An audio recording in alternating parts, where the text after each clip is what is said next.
Numbers chapter 22. Then the Israelites moved on and encamped in the plains of Moab on the other side of the Jordan, opposite Jericho.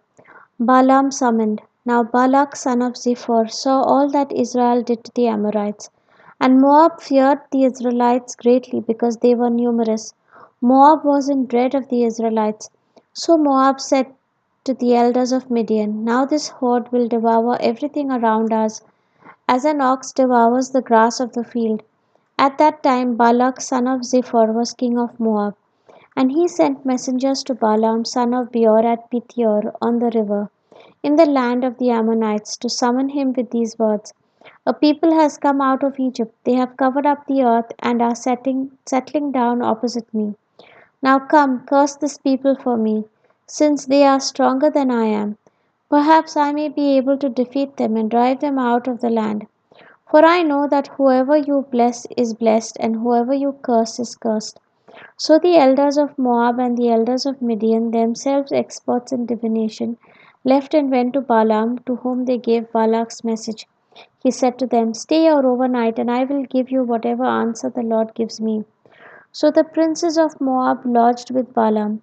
Then God came to Balaam and said, Who are these men with you? Balaam answered God, Balak son of Ziphor, king of Moab, sent me the message. This people that has come out of Egypt has covered up the earth. Now come, lay a curse on them for me. Perhaps I may be able to fight them and drive them out. But God said to Balaam, Do not go with them and do not curse this people, for they are blessed. The next morning Balaam arose and told the princes of Balak, Go back to your own country, for the Lord has refused to let me go with you. So the princes of Moab went back to Balak with the report, Balaam refused to come with us. Second appeal to Balaam. Balak yet again sent princes who were more numerous and more distinguished than the others. On coming to Balaam, they told him, Thus says Balak, son of Zippor, Please do not refuse to come to me. I will reward you very handsomely and will do anything you ask of me. Come, lay a curse on this people for me. But Balaam replied to Balak's servants, Even if Balak gave me his house full of silver and gold, I could not do anything small or great contrary to the command of the Lord my God. But you too stay here overnight so that I may learn what else the Lord may say to me. That night God came to Balaam and said to him, If these men have come to summon you, go back with them, yet only on the condition that you do exactly as I tell you. So the next morning when Balaam arose, he saddled his donkey and went off with the princes of Moab. The talking donkey. But now God's anger flared up at him for going, and the angel of the Lord took up a position on the road as his adversary. As Balaam was riding along on his donkey, accompanied by two of his servants, the donkey saw the angel of the Lord standing in the road with sword drawn.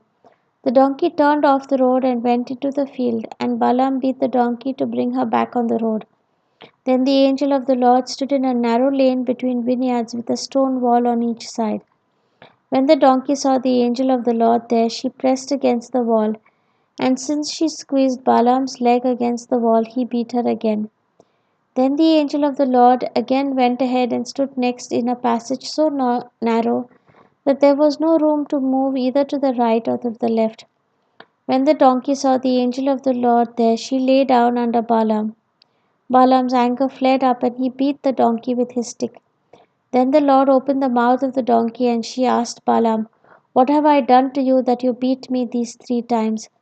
You have acted so wilfully against me, said Balaam to the donkey, that if I only had a sword at hand, I would kill you here and now. But the donkey said to Balaam, Am I not your donkey on which you have always ridden until now?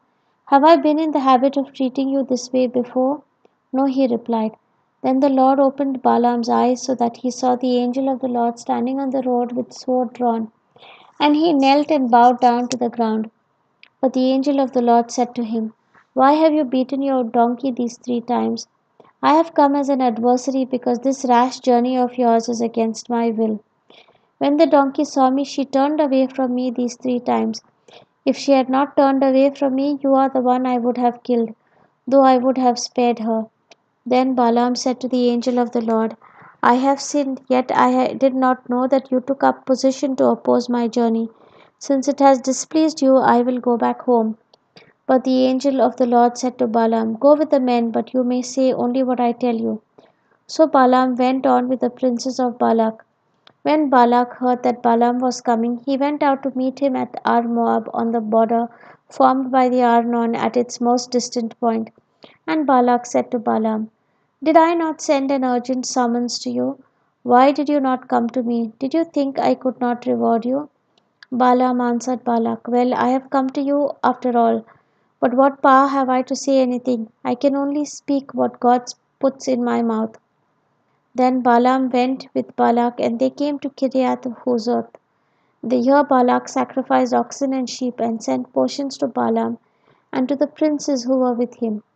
The first oracle. The next morning Balak took Balaam up on Bamoth Baal, and from there he could see some of the people. The word of the Lord. Thanks be to God.